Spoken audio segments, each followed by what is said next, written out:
Hello, Serge here from the Backyard Driving Range.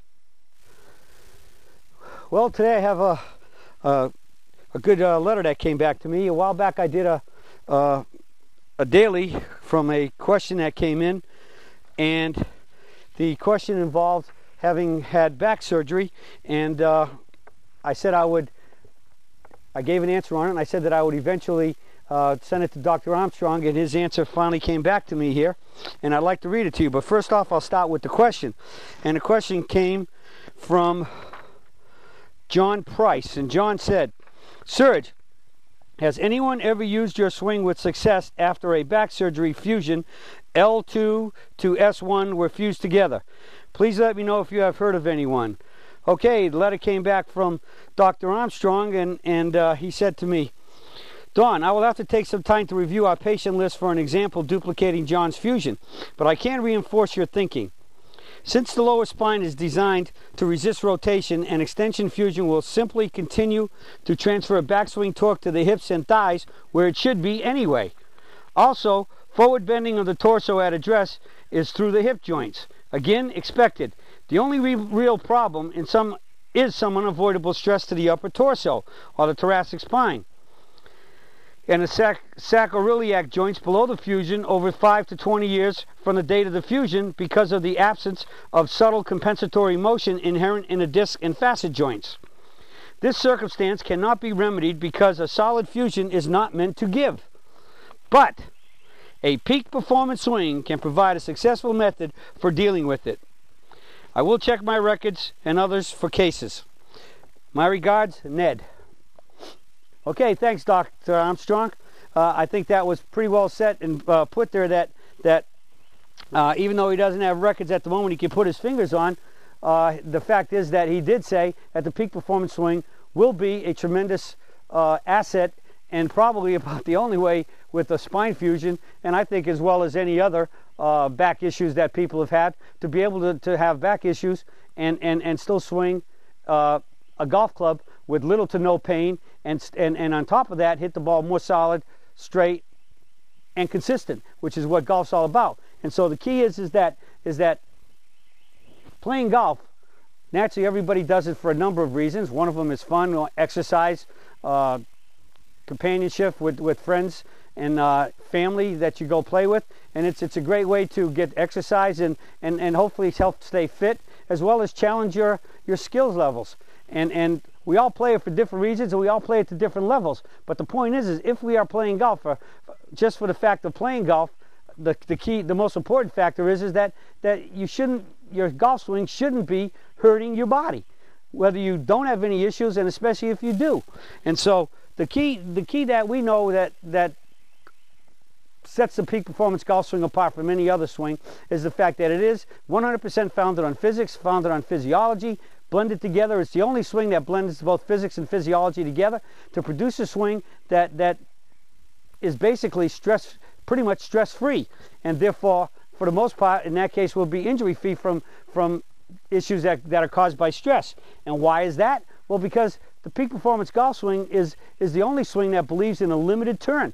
And limited turn means that we turn only to the toe line.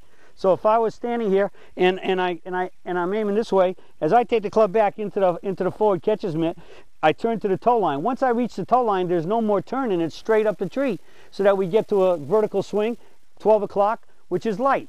A light club, you can swing faster and with more control than you can with a heavy club. Heavy club is laid off over here. It falls backwards. A vertical club, the hands and palms are straight up. When they come back down to impact, they return straight to where they come, because the arms swing only in front of the body.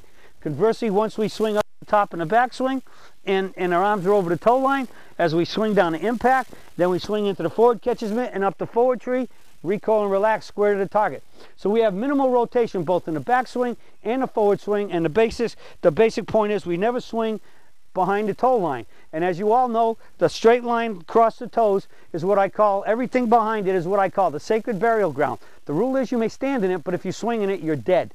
And so we have a limited turn swing. So the question then becomes is, if the golf swing, as taught and believed by at least probably 99% of the golfers and teachers in the world, is that power comes from this huge rotation in the backswing, and then you turn your body as fast as you can to pull your arms down and through. Power comes from this huge rotation. Well, since we don't have the huge rotation with the peak performance golf swing, where does our power come from?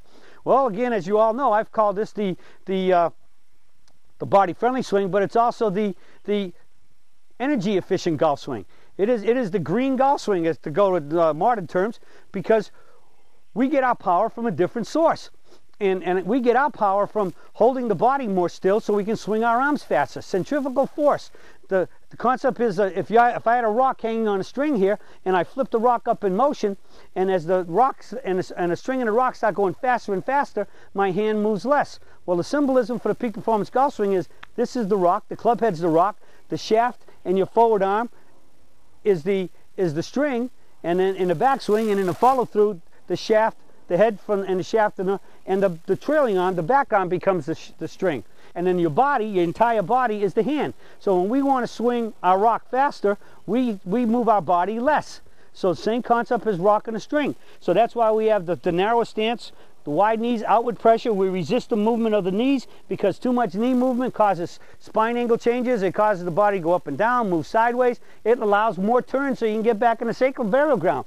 And that's the whole key. If you take a 90-degree turn or more and you swing the parallel, you're definitely going deep in the sacred burial ground. So we have the limited turn, and the knees is what helps it. The knees, the knees are trademark of the setup and the peak performance golf swing, and that they move less. So we get the wide knees outward pressure, and we just make the limited turn 3/4 swing, and bang, you hit it solid and straight and much more consistently. And that's what golf's all about. All right, so the peak performance golf swing is the only body friendly swing out there with the least amount of stress and strain of any swing there is, and so therefore it makes being the most body friendly, it makes it the best swing to use to not injure yourself. And the second best bonus of it is being more simple, fewer angles. You hit the ball more solid, straight, in most cases longer, and much more consistently, and that's how you shoot lower scores. Well, that's it for the search for today, bringing you Dr. Ned Armstrong's, who's my orthopedic surgeon and my mentor about the body and how it functions in the swing. Get his answer that the peak performance golf swing is the best way, even for those who have had a fused back. It's the best for everybody, and especially those with fused backs.